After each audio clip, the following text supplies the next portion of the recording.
What is this Rockets team doing today to the Celtics? Well, I just think there's a certain pride that they're playing with defensively. You know, they really are. I mean, when you have an isolation situation, like look at James right here, knowing I have to take pride in this matchup. And if I get beat, I'll have some help somewhere down the line, but they're communicating. They're taking pride, the effort. You look at Eric Gordon right here. This is a tough matchup. This is Kyrie. Nobody can guard him. But guess what? I got help. Apparently. And those are some of the best hands the league has ever seen in Chris Paul. So I'm just liking what they've done on the defensive end at this point. And just full disclosure, he's not happy back behind the scenes. What they've done on defense, but I don't like what the Celtics have done offensively. Since All-Star break, they're last in offensive efficiency, and they just take bad shots.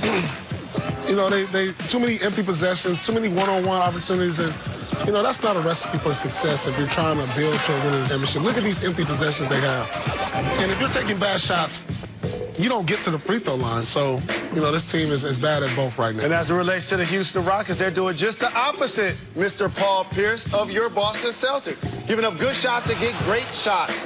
And that's how you have a big-time lead on the road. Yeah, you do. Part of that is because of one Eric Gordon. This is just one of his 5 He's a shooter, guys. Can somebody get to him?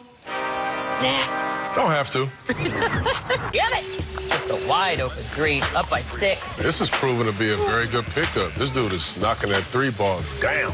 Well, this one's ugly, and it got ugly pretty fast. Look at that score at half. 82 points on the board. The other team in L.A. also not having a good night. Last night, they lost to the worst team in the West in Phoenix. Lakers have now lost 17 of their last 26 and are further and further away from that 8th spot. And this is why I say shut down LeBron. You have said that. For one, the Lakers, this is a lost season. LeBron is 15th all-time in NBA history in minutes. First in playoff minutes. He's 7th all-time in regular seasons and postseason minutes combined. 239 playoff games, is 4th most in NBA history all time. If you want to preserve LeBron for the next 3 years and get all you want out of him, it's time to shut him You don't need to preserve LeBron James. He's not sitting down, Paul. This dude is a competitor, and I disagree. This has not been a lost season. There's some positives to take away from it. We sat up here on this desk early in the season saying, this is an 82-game tryout to see who's going to make the varsity squad next year. There's been some gems out there. So it hasn't all been lost. They've been that much of a gems. Nobody... New Orleans did not accept that trade. You got to lead so-called gym. You got to lead from the front. If you sit him down, that's an admission. That's almost like quitting on the year. Sit him down. That's like punting. Or put him on minutes. That don't even make sense. He must have sat down on the Celtics. You got to preserve LeBron for the next 3 years. 40 points. It only makes sense. But we got to get away from this attitude. If you're not about to win a championship, then you should play. LeBron is all I about do like that attitude. Sit down, Zion. Sit down, LeBron. No, he getting $35 million to play basketball, and we need to see it. MVP, but how do you feel about a repeat performance? Rachel Nichols got to ask him about it in our Straight Talk soundbite. You have said that you want the MVP again this season.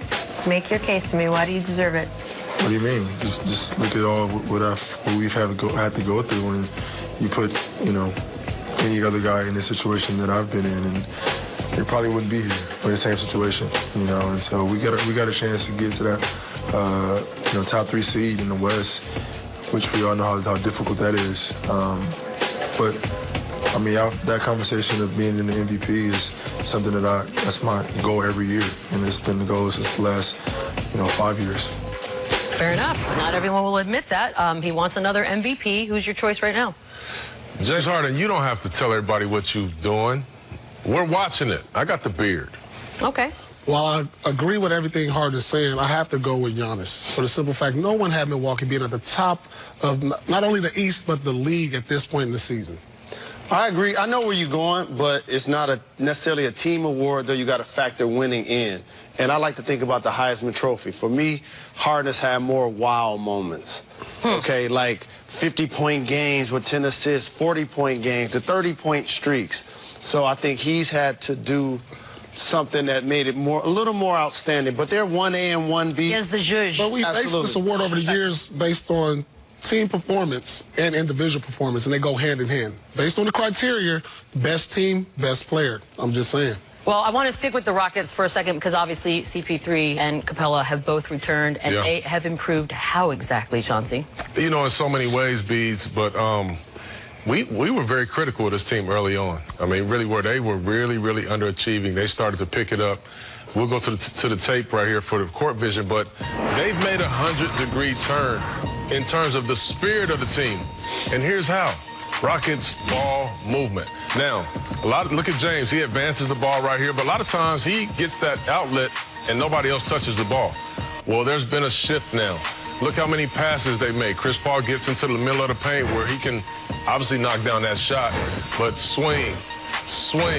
And now you get it to James when he can ISO real quick when the defense can't come and double team. They move in the basketball. That's 7 passes on one play.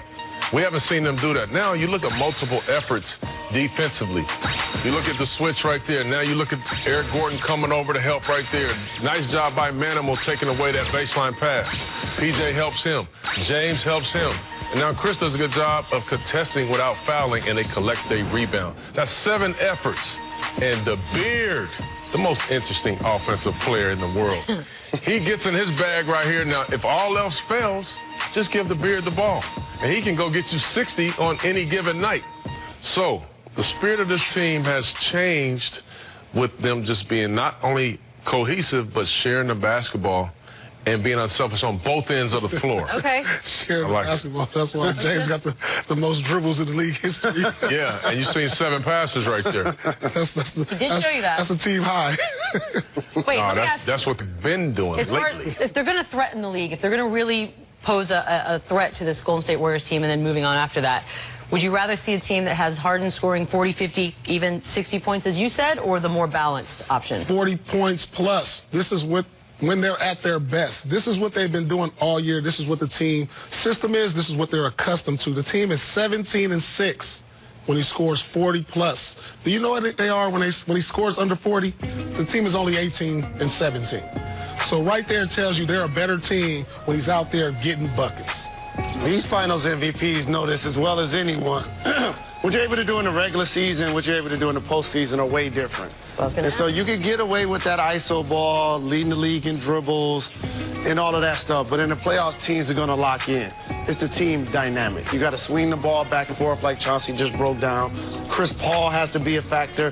When they were at their best last year, like both of these guys were flirting with 10 assists on a nightly basis. The Manimal has really helped them out a lot, Kenneth Faried. But I think James Harden has to rely on the guys around him to make the game a lot easier. I just don't see how you change your style of play once the playoffs start, though. This is how they play. Well, I want to throw the standings up there as a reminder.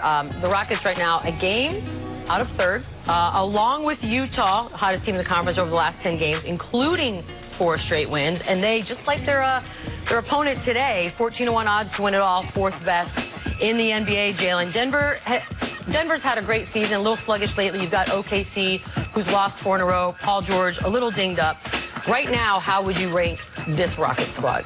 I think the Rockets and OKC are the 2 teams I give the best chance to upend the Golden State Warriors or take them to a long series, because they both have 2 savvy veterans that they can rely on. Each team has an MVP, and then obviously you have Chris Paul and Paul George now playing at an MVP level. So I trust them in the playoffs. For the Nuggets, to me, it's going to be a lot to do with home court advantage and matchups if they're able to possibly make it to the conference finals. Mr. Defense, you're the Celtics today on defense. What do you take away, or what do you try to take away from the game?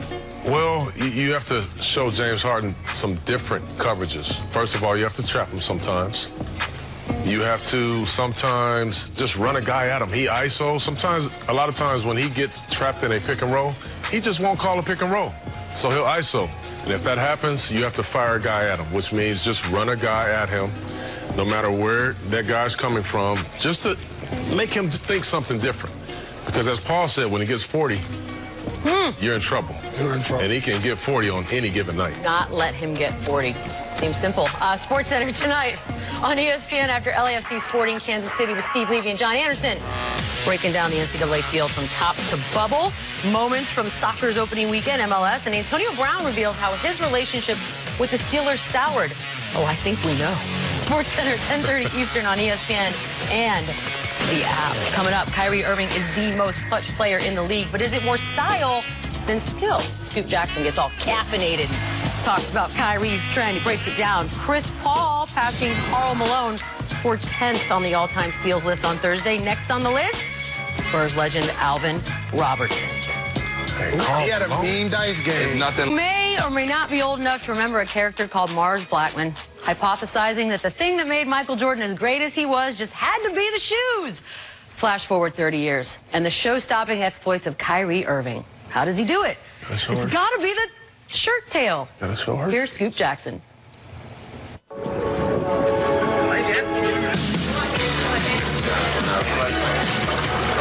How's it going? What can I get for you? Double espresso. Sure. I have a medium black coffee. Is for everything else?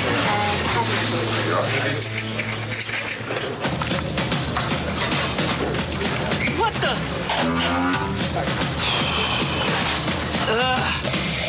They just ain't working out today.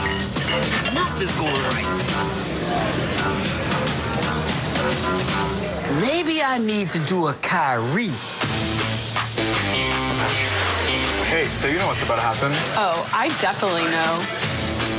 Yeah, because every time his jersey comes untucked, he goes into superhero mode.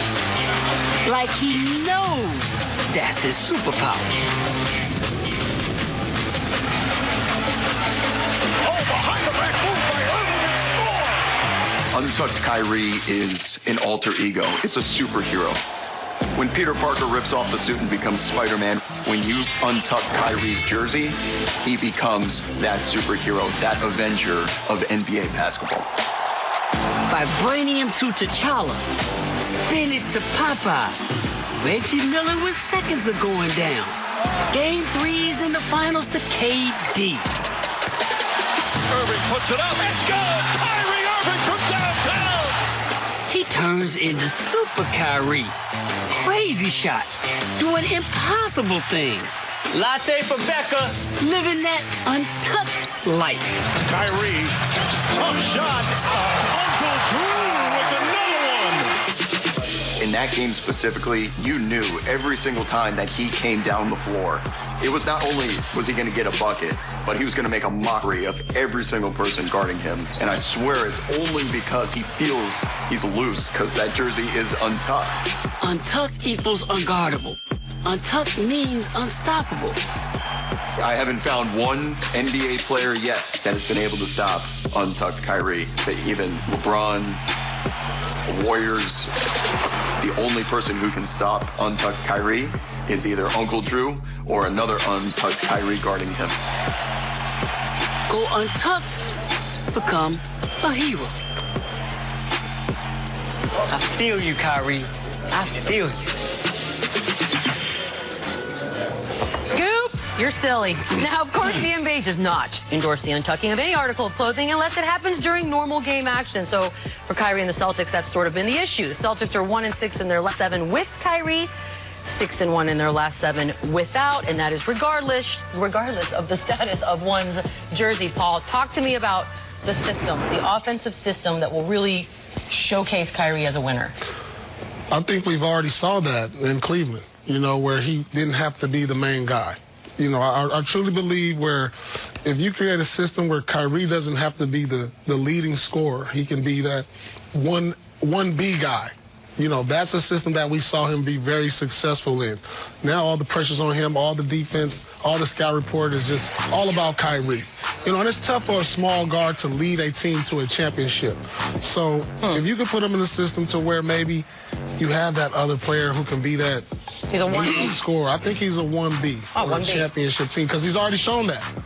So maybe if one of these other Celtics can emerge as a 1A, a la Jason Tatum. So Kyrie's not good enough to be the best player on a championship team is basically what you're saying. But my belief always, Chauncey, you know this. I don't believe you're a point guard unless you're an all-time point guard, a la Magic, a la Isaiah. You're looking at me saying this. Steph Curry. You're looking at me saying this. Rare case. 2004. Rare case. You and Tony Parker. Outside of that, Magic, Isaiah, Steph Curry, all-time guards. I don't think need to be your best, can be your best player to win a championship. So and I'm with you on this. So basically you're saying Steph is on a level, yes. Kyrie isn't. All time. We already put Steph Curry on a top 3 or 4 all-time point guard status. Then that begs the question. He is going to be a free agent. We put the numbers up with and without him on the court. What do you do if you're Boston? To me, it's twofold because you can't, we talk about his greatness, right? Yeah. You can't just get that kind of talent anywhere. He's one of the greatest, without a doubt, most talented point guards we've ever seen.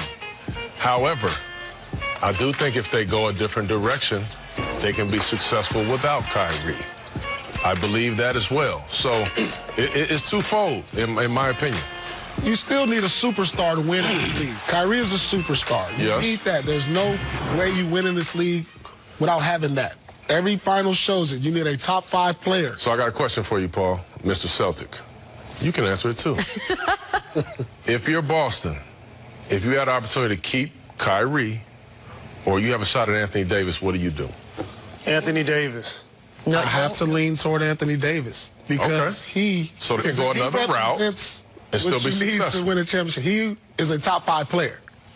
A player that you need to win a championship in this league. I mean, history has shown that. Outside of what you did in Detroit, Detroit and San Antonio with Tony Parker. I got you. It just doesn't. But what you guys are acknowledging, and rightfully so, that there's levels to this. So there's all-star players, they're all NBA players, they're MVP level players, and they're all-time great players. Yes. And so we kind of just slotted Kyrie. Here's the kind of issue that he's had in Boston. He came to a turnkey situation, had the most rings. People perceive the best GM, the best coach, the best young talent, and also the best assets for the draft. And he seems miserable there. Right.